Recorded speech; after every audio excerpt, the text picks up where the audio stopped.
শৈশবের আঙিনা ছেড়ে নতুন জীবনে পা রাখছি আজ। হলুদের রঙে দোয়ায় ভরে উঠুক আমার এ যাত্রা। জীবনের কিছু দিন থাকে যেগুলো শুধু একটা অনুষ্ঠান নয়, মনে রাখার মতো স্মৃতি হয়ে থাকে আজীবন। আজ আমার জীবনের তেমনই একটা দিন। আমার গায়ে হলুদ। হয়তো চোখে জল আসবে, হয়তো অজান্তে হাসি ফুটবে, কিন্তু এই মুহূর্তগুলো থাকবে শুধু আমার পরিবারের আর আমার প্রিয়জনদের সাথে চিরস্থায়ী এবং চিরস্মরণীয়। আসসালামু আলাইকুম সবাইকে, আমি আপনাদের তুলিয়া আপু। আজকে আরেকটা নতুন ভিডিও নিয়ে চলে আসলাম আপনাদের মাঝে। আশা করি এই ভিডিওটা আপনাদের সবার অনেক অনেক বেশি ভালো লাগবে। এখন পর্যন্ত যারা এই ভিডিওটা দেখতেছেন, অবশ্যই আমার অনুরোধ থাকবে শেষ পর্যন্ত যেন ভিডিওটা দেখেন। আমি চাই আমার এই বিশেষ দিনটি আপনাদের সাথেও শেয়ার করতে। আপনাদের সুন্দর সুন্দর কমেন্ট আমাকে আরো বেশি উৎসাহ দিবে আমার সামনের দিনে পথ চলার। আর আমার জন্য অনেক অনেক দোয়া করবেন। আর এই ভিডিওতে দয়া করে কেউ খারাপ মন্তব্য করবেন না, কারণ এটা আমার জীবনে একটা খুবই খুবই খুবই গুরুত্বপূর্ণ একটা দিনের। আপনাদের দোয়া এবং ভালোবাসা চাই, কেউ বরদোয়া দিবেন না। আজকে আমার জীবনের সবচেয়ে আলাদা দিন। শৈশবের খেলাধুলা, কিশোরী বেলার স্বপ্ন সব পেরিয়ে আজ দাঁড়িয়েছি জীবনের নতুন পথে। হলুদের হলুদ রংটা যেন আজ আমার মনের ভেতরের হাজারো রঙের সাথে মিশে গেছে। কখনো হাসি পাচ্ছে, কখনো আবার অকারণে চোখ ভিজে উঠছে। জানি না এই ভিডিওগুলোতে আমি কি বলবো, আমার মনের ফিলিংস গুলো আমি সরাসরি ভাবে আপনাদের সাথে প্রকাশ করতে পারবো কিনা, কিন্তু আমি চেষ্টা করব যতটা সম্ভব আপনাদের সাথে শেয়ার করার।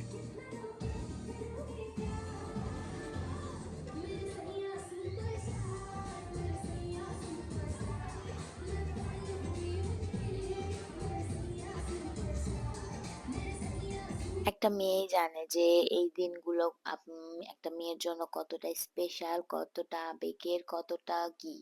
আর আমার কাছে এগুলো সবকিছুই নতুন লাগতেছিল। আমার মেজাজটা খুবই গরম হচ্ছিল। একটু কিছুতেই মানে মুড অনেক সুইং করতেছিল। আবার ভিতর অনেক খারাপও লাগতেছিল। এজন্যই হয়তো এই রাগগুলো মানে কষ্টগুলো প্রকাশ করার হচ্ছিল না এজন্যই।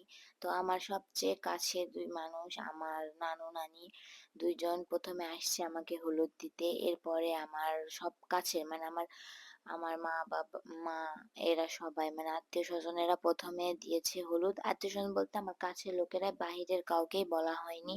আর আমার পাড়া-প্রতিবেশী, আমার আশেপাশের এলাকার আর আমার কিছু বন্ধু-বান্ধব। এই মিলে ছোট্ট একটা হলুদ সন্ধ্যা হয়েছিল। আমার বিয়েতে কোনো প্রোগ্রামই করার ইচ্ছা ছিল না। হুট করেই ডেট করা। তো তাড়াহুড়োর মধ্যে আমরা চাইছিলাম যত কম খরচে করা যায় আরকি বিয়েটা। কিন্তু পরিবারের আমি সবার বড় নাতনি, মানে সবার বড় মেয়ে, আর ওই সবার ছোট, সেজন্য একটু আকটু না করলে কেমন হয়? বিয়ে তো মানুষের একবারই হয়। দোয়া করবেন সবাই আমাদের জন্য। এরপরে এই যে আমার আম্মু, আমার মামা আসছিল। আমার মামা আমার বাবার সমতুল্য। আমার বাবা দূর থেকে যা করতে পারেনি, আমার মামা সেগুলা করছে। আমার বাবার দায়িত্ব পালন করছে এক কথায়। আজকে সবাই ব্যস্ত। কেউ সাজাচ্ছে, কেউ খাবার আয়োজন করছে। কিন্তু তাদের চোখে আমি লুকোনো অশ্রু দেখি। মা হয়তো সবার সামনে হাসছে, কিন্তু ভেতরে সে জানে তার মেয়েটা আর প্রতিদিন সকালে তার পাশে ঘুম থেকে উঠবে না। বাবার চুপ বসে থাকা, বারবার তাকানো সবকিছুই বলে দেয় আজকের আনন্দের ভিড়ে কতটুকু কষ্ট লুকিয়ে আছে। জানি না আমি কিভাবে কি প্রকাশ করব। আমি খুবই ইমোশনাল হয়ে যাচ্ছি। সবাই আমার ভিডিওটা দেখবেন। জানি না কেমন লাগছে। আমি চেষ্টা করছি যতটা যা বলা যায়। এরকম ধরনের ভিডিও কখনো করি নাই আগে। তো এখানে এখন আমার বান্ধবীরা আর বান্ধবীদের হাসব্যান্ডেরা দিচ্ছে। হলুদ দিতে আসছিল। আর এই ২ জন আমার বন্ধু আর বান্ধবী হয়। আর এই তো ইনি আমার একটা বান্ধবী। ইনি এখন বর্তমানে সিঙ্গেল আছে। ইনশাআল্লাহ নেক্সট এনার বিয়েই খাবো। তো এরপরে পাশে আছে আমার বোন, আমার মিতা, আমার নামেই নাম, সবাই চিনবেন। ওকে তো সবাই চিনবেনই। ওই আমার আমার সাথে অনেক ক্লোজ। আমার রক্তের সম্পর্কের না হয়েও অনেক বেশি আপন। জানি না ওর কাছে আমি কতটা আপন, কিন্তু আমার কাছে ওই একটা অনেক স্পেশাল মানুষ আমার লাইফে। এখানে আমার নানির সাথে একটু মজা করতেছিল আমার বন্ধু-বান্ধবেরা। তারপর নানু এখানে বলল যে এরকম একটা ক্লিপ নিয়ে যে হাত ছেড়ে দিচ্ছি।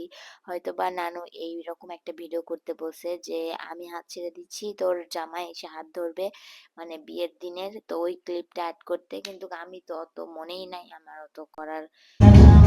আমি যতটুকু যা করছি কেউ নিজ দায়িত্বে যদি করতো তাহলে হইতো হয়তো, বাট না হয়নি। তারপর এখানে একটু হালকা পাতলা ডান্স পারফরমেন্স আছে আমাদের। আর একটু টুকটাক করছিলাম, যেহেতু আগে থেকে নাচ টুকটাক করতাম পারি। আর বিশেষ দিনের আরো অন্যভাবে প্ল্যান ছিল, কিন্তু সেটা তো সম্ভব না। যতটুকু যা করা যায়, এটাও করা ঠিক হয়নি জানি, বাট এখন কি করার, কত কিছুই না করি এখন বিয়েতে। এই যতটুকু করছি, কেউ এটা নিয়ে আবার কেউ কমেন্ট করবেন না, এটা আমার একান্ত ব্যক্তিগত ব্যাপার। আর এই তো এখানে আমাদের ছোট্ট জামাইবাবু নাচ গান করতেছিল, খুবই সে উল্লাস মানে খুশি, এগুলা পছন্দ করে। তার সাথে বাবা মা সবাই একসাথে নাচ করতেছিল, বাবা ভালোই সুন্দর।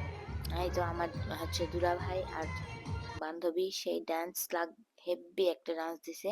তো নেক্সট আসবে বিয়ের ব্লগ। Tata, bye bye.